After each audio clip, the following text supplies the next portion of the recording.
आपके साथ मैं हूं अंजना ओम कश्यप। वो जो मेरे सामने मुश्किलों का अंबार है, उसी से मेरे हौसलों की मीनार है।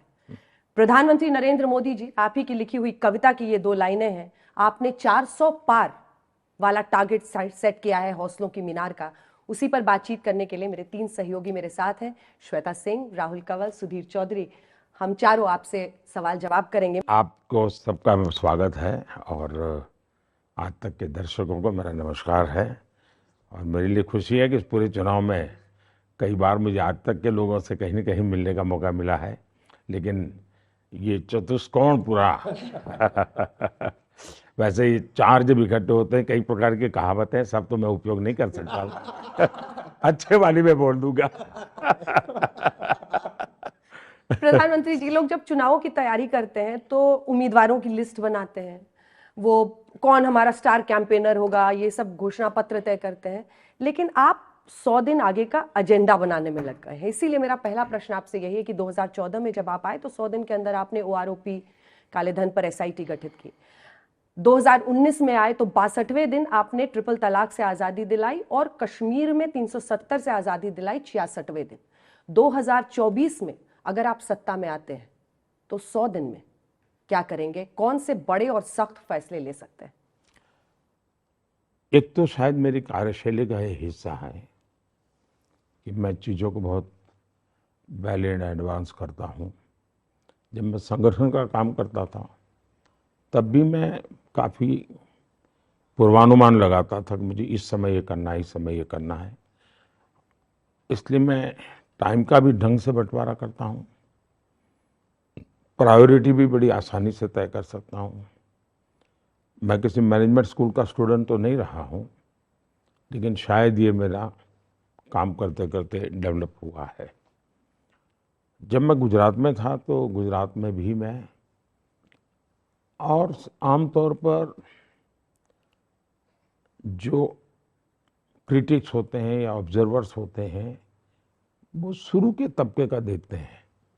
बहू भी जब शादी करके घर में नहीं आती है तो पहले 5, 7, 10 दिन बराबर देखा जाता है, ये कैसे पैर रखती, कैसे हाँ, वो स्वाभाविक रहता है, दुनिया का स्वभाव है। तो मुझे लगा कि मुझे इसको एड्रेस भी करना चाहिए और मैं उस दिशा में चला। अब एक बड़ी इंटरेस्टिंग घटना बताता हूँ। 26 जनवरी को गुजरात में भूकंप आया, भयंकर भूकंप था। मैं उस समय पार्टी का काम करता था। अक्टूबर 7 को मुझे अचानक सीएम बनना पड़ा। सीएम शपथ लेकर के मैं सीधा भूकंपग्रस्त इलाके में चला गया। 2-3 रात में वहीं रहा, देखा सब चीजें। पहले वॉलेंटियर के रूप में देखता था, अब मैं एक सीएम के रूप में देख रहा था।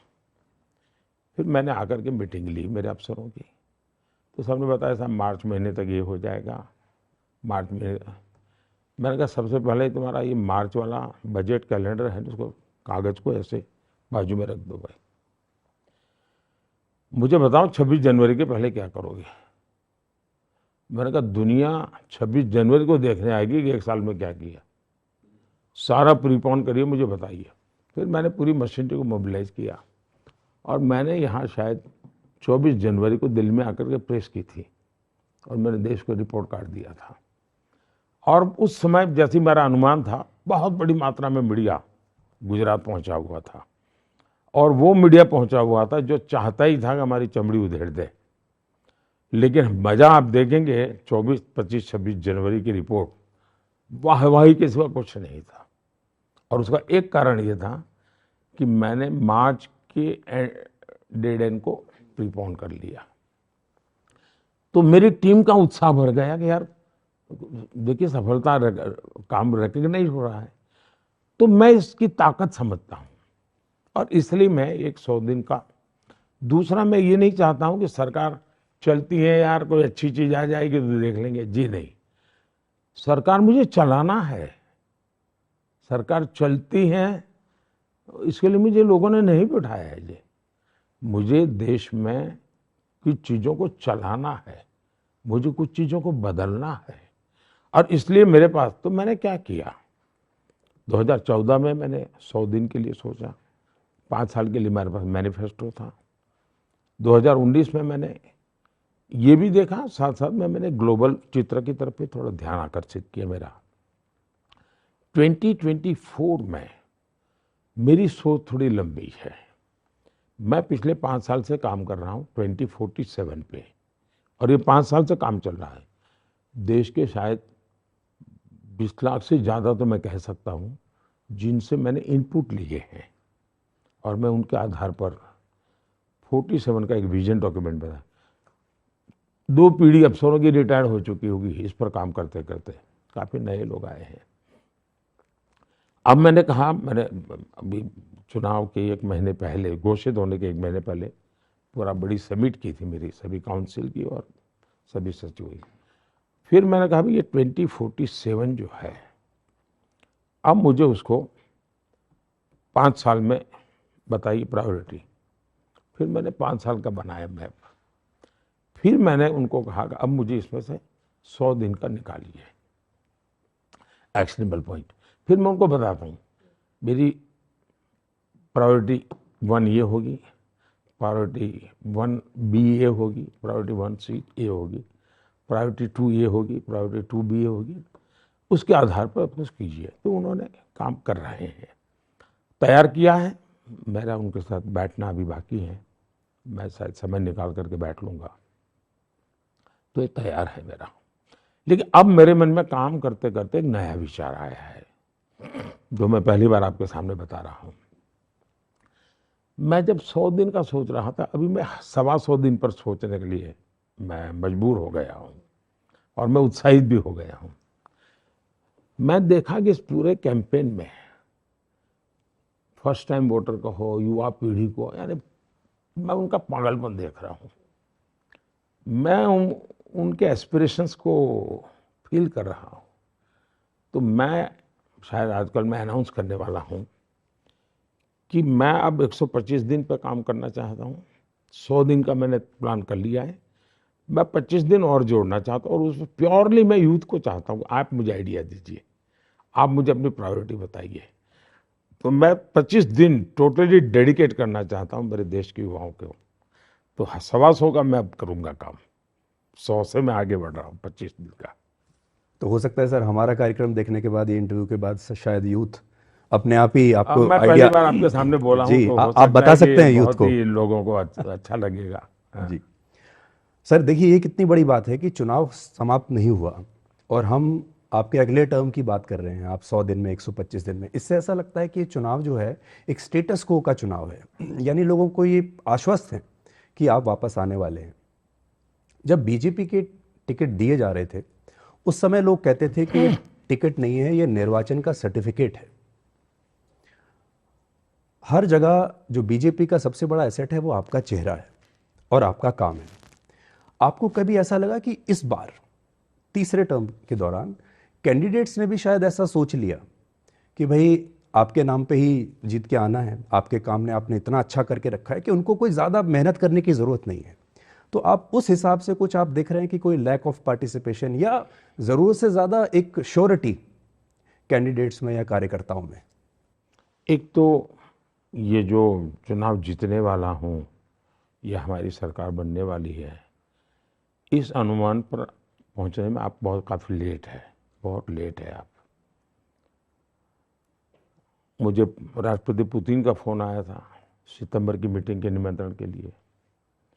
मुझे G7 का फ़ोन आया था कि हमें मीटिंग पे चाहिए। तो दुनिया को तो पूरा भरोसा है कि ये सरकार बनने वाली है। आप काफ़ी लेट हैं लेकिन फिर भी देर आए दुरुस्त आए अच्छा ही है जहाँ तक चुनाव का सवाल है, मैंने 1 साल पहले मेरी पार्टी को कहा था, बड़ी मीटिंग में कहा था कि कैंडिडेट का इंतजार मत करो, आपका कैंडिडेट घोषित हो चुका है और वो है कमल। कमल ही आपका कैंडिडेट है और कोई कैंडिडेट है ही नहीं। तो 1 साल से मैं सिर्फ कमल के लिए ही काम करना तय कर चुका है। मेरी पार्टी को मैंने उस प्रकार से गैल्वेनाइज कर दिया था। तो हम कमल के लिए ही सब लोग काम कर रहे हैं। मैं भी कमल के लिए काम कर रहा हूँ, मेरे साथी भी कमल के काम कर, और हमारे ओपोनेंट भी कमल के लिए काम कर रहे हैं। क्योंकि वो जितना कीचड़ उछालते हैं कमल ज्यादा खिलता है। तो वो काम वो कर रहे हैं और हम कमल की बात पहुंचा रहे हैं। पर आपको ऐसा लगता है कि ये आपका सबसे कंफर्टेबल चुनाव है? ऐसा है, कभी हमने कंफर्ट जोन में जाना नहीं चाहिए। अगर ये कंफर्टेबल है तो मैं खुद चुनौती खड़ी करूंगा। देखिए, आप देखिए स्ट्रेट हाईवे होता है ना, वहाँ एक्सीडेंट ज़्यादा होते हैं। जहाँ कर्व आते हैं वहाँ एक्सीडेंट कम होते हैं। मैं जागरूक रखना चाहता हूँ मेरी टीम को, जगाए रखना चाहता हूँ, दौड़ाए रखना चाहता हूँ। तो मैं कंफर्ट जोन वाली दुनिया मुझे मंजूर नहीं। पर लोग भी ये कहते हैं कि अगर सब इतना आसान है तो इतनी मेहनत क्यों कर रहे हैं आप? मेहनत तो मैं इसको अवसर मानता हूँ जी, मेरे लिए अपॉर्चुनिटी है। जनता जनार्दन के दर्शन करना, उनकी भावनाओं को समझना, यही तो मेरी प्राण शक्ति है, ये मेरी ऊर्जा है। दूसरा, लोकतंत्र में चुनाव को हमने जीत हार के सीमित अर्थ में नहीं लेना चाहिए। ये एक बहुत बड़ा, एक प्रकार से ओपन यूनिवर्सिटी होती है। आपके पास अवसर होता है अपने विचारों को लोगों तक ले जाने का, और आप जब डायरेक्ट विचार ले जाते हैं तब न डाइल्यूजन आता है न डाइवर्जन आता है, यानी परफेक्टली मैसेजिंग आप कर सकते हैं। फिर आप, अब जैसे काशी से गया तो मेरा काशी का मिजाज आ रहा था, लेकिन मैं कोडरमा गया, वहाँ का जो दृश्य देखा तो मैंने अपना पूरा भाषण का विषय बदल दिया। पहले मैं जाता था रास्ते में कुछ अलग सोचता था मैं, क्योंकि मुझे लगा कि मुझे ये जो लोग हैं मुझे इनके साथ ये बात करनी है। और मैं मानता हूँ सभी राजनीतिक दलों का कर्तव्य है कि वे चुनाव का भरपूर उपयोग करें, मतदाताओं को एजुकेट करें, अपनी आइडियोलॉजी से एजुकेट करें, अपनी वर्किंग स्टाइल से एजुकेट करें, अपने प्रोग्राम से एजुकेट करें। ये काम सबने करना चाहिए। मैं तो चाहूँगा अभी भी करें, अभी 15-20 दिन बचे हैं, अपने मतदाताओं को एजुकेट करें, लेकिन नहीं कर रहे हैं। मोदी जी, उसी सवाल से आगे बढ़ते हुए मैं ये आपसे जानना चाहती हूँ कि वो कौन सी बात है कि आप जिम्मेदारी उठा लेते हैं। मुझे गुजरात के 2 विधानसभा चुनाव मैंने कवर किए, ये तीसरा लोकसभा आपका चुनाव है जो मैं कवर कर रही हूँ। मैंने देखा हर जगह आप जिम्मेदारी लेकर खड़े हो जाते हैं कि मोदी के नाम पर वोट देना है, क्योंकि इसमें एक डर फेलियर का भी रहता है जो शायद आप महसूस नहीं करते हैं कभी। पर 400 पार का नारा के साथ आपने शुरू किया, एक बहुत बड़े, मतलब उस समय सब लोग आप पर हावी हो गए थे कि 400 कैसे हो जाएगा, और आज भी वही मुद्दा है, वही चर्चा है। अपना टारगेट रिवाइज आप करेंगे? परिवार वाले लोग हैं, आपके संतान है, अगर आपका बच्चा 90 मार्क लाता है तो आप उसको जरूर कहते होंगे अगली बार 95 लाना है, जरूर कहते होंगे। 99 लाए होंगे, बोले 99 है, 100 लाना तो मुश्किल है, लेकिन फिर भी देखो ना, जरूर कहते होंगे। हमारे पास ऑलरेडी 19 से 24 400 थे, एनडीए के रूप में और एनडीए प्लस के रूप में। तो एक मेरा कर्तव्य बनता है अभिभावक के रूप में भी कि भाई 400 पार आगे जाना है। तो ये मेरी जिम्मेवारी बनती है, क्योंकि हम निरंतर आगे बढ़ना चाहिए। मैं ये तो नहीं कह सकता 90 आए यार, तेरे किसी दोस्त को 90 नहीं है, 60 आएंगे तो चल जाएगा, तुम चिंता मत करो, ऐसा नहीं कह सकता मैं। 90 है तो मैं कहूँगा 95 लाओ। तुम्हारे और दोस्तों को क्या है उसके आधार पर थोड़ा सोचते हैं। दूसरी बात है, जहाँ तक जिम्मेवारी, ये लीडरशिप का कर्तव्य है जी। आज देश का दुर्भाग्य है कि दूसरे के सर पर ठिकरा फोड़ दिया जाता है, नेता भाग जाते हैं, चमड़ी बचाते हैं। ये तो देश के लिए सबसे निराशा और दुख की बात है। कम से कम एक इंसान है जो जिम्मेवारी लेने को तैयार है, जो भागता नहीं है, जो कहता है जी मैं ये कहता हूं, मेरी जिम्मेवारी है। और देश में, राजनीतिक जीवन में, हर दल में जिम्मेवारी लेने वाले लोग होने चाहिए। ऐसे लोग नहीं होने चाहिए जो अपने साथियों पर ठिकरा फोड़ करके भाग जाए। ये शोभा नहीं देता है जी।